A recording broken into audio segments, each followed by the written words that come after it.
Hey up everybody, how are we doing? Hope you're having a fantastic day. So today I thought I'd do another episode of Sup With, and if I'd started the series, it would have been obvious to start with, a mosasaur, but I thought I'd catch everybody off guard. Yeah. So we did a Tyrannosaurid first, not on the Mosasaurid, but everything's going mad. Pigs are flying. I've got some of the best crazy eyes in the world. Terrifying. Also, unfortunately, I'm recovering from a bit of a cold, so I might sound a bit congested, a bit nasally, so I do apologise about that.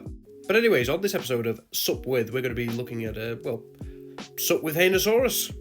That fella there, yeah, Hainosaurus, big tylosaurian from the Maastrichtian, dating around about 72 to 66 million years ago, probably around about 12 to 13 metres in length. He was a very big mosasaur. Slender skull, with the classic tylosaurian predentral rostrum, which means that this thing had a bit of a long nose, not Pinocchio, but, longish. And in that skull, it had large cutting teeth designed for eating everything from other mosasaurs, plesiosaurs, sharks, large fishes, and even the odd turtle here and there. So, Hainosaurus. How many Hainosaurus are there? So first up, we have the type species, which is Hainosaurus bernardi. Now, this species was found in Belgium, and it was found in the same Maastrichtian age chalk deposits as Mosasaurus half-mardi, particularly the holotype and the first specimen that was found. Again, don't get those mixed up. Second specimen is the holotype. Yep. Anyways, Hainosaurus. So it was first described in 1885 by Louis Dolo, who's actually pretty famous for being involved in mosasaurs, particularly the ones from Belgium, and also for recovering a whole bunch of Iguanodon bernasartensis from a mine, and a lot. Pretty significant guy, basically, but long dead, unfortunately. So Hainosaurus was named after the Haine River, which runs through part of Belgium, so that's the lizard from the Haine, and Bernardi is in reference to, I believe, Leopold Bernard, who actually authorised the excavation of the holotype specimen. Now, funnily enough, a paper from 1998 actually describes skull fractures in a subadult Mosasaurus half-mardi that seems to have been from impact damage. And as we know from tylosaurs, they have the predentral rostrum, like Hainosaurus bernardi has, so maybe this particular species was quite nasty and quite territorial, might have gone after some of the smaller individuals in Mosasaurus, so it didn't fear very much. It appears that also Hainosaurus bubica is actually also very nasty. He's going to kill that Velocititan. Yes, so the second species is Hainosaurus bubica, which was described in 2022 by a couple of friends of mine, and it actually revalidated Hainosaurus as a genus, and that's where we're going to get into a little bit later. But it's actually named after a guy called Bubica Chaby, who actually discovered and donated the specimens to the study. And this is a really significant animal.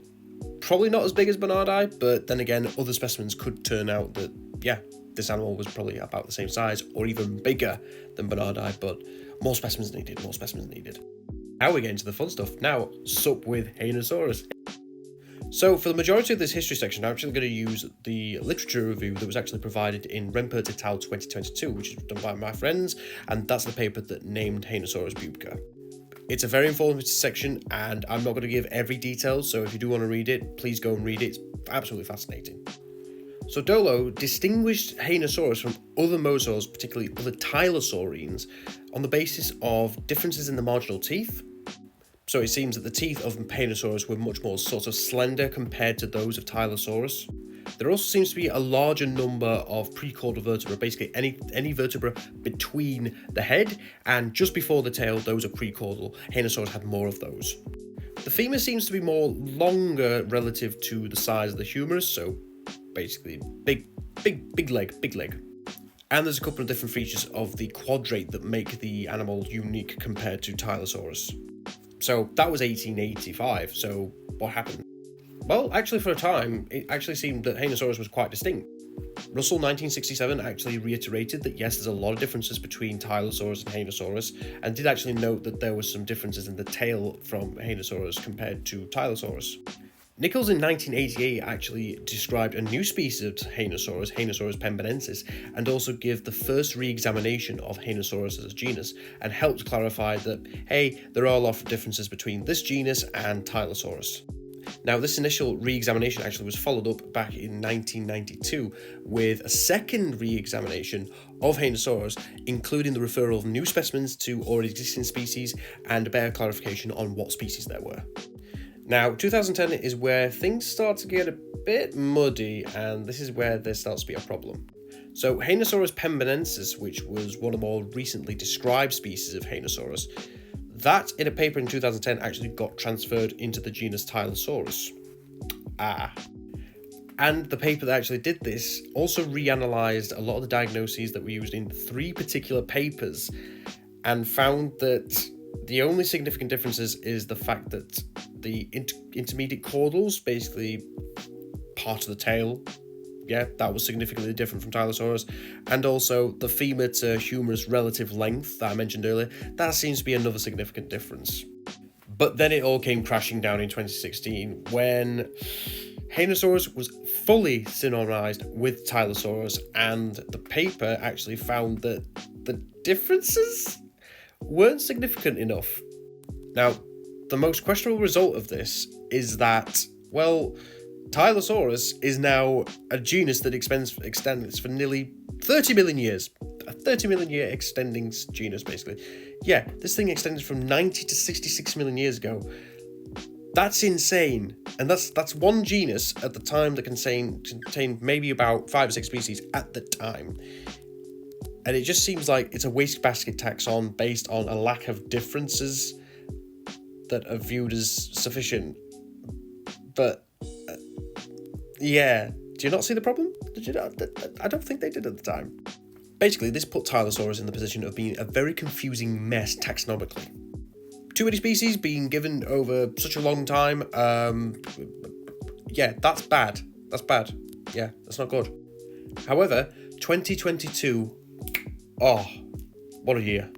Now, that was the year that the Rempert et al. Paper came out and described the new species of Hainosaurus bucca, and this clarified so many differences between Tylosaurus and Hainosaurus, and also reinvigorated that the original diagnoses and also the significant differences in the teeth, the length of the femur to the humerus in relative length, and the number of precaudal vertebrae.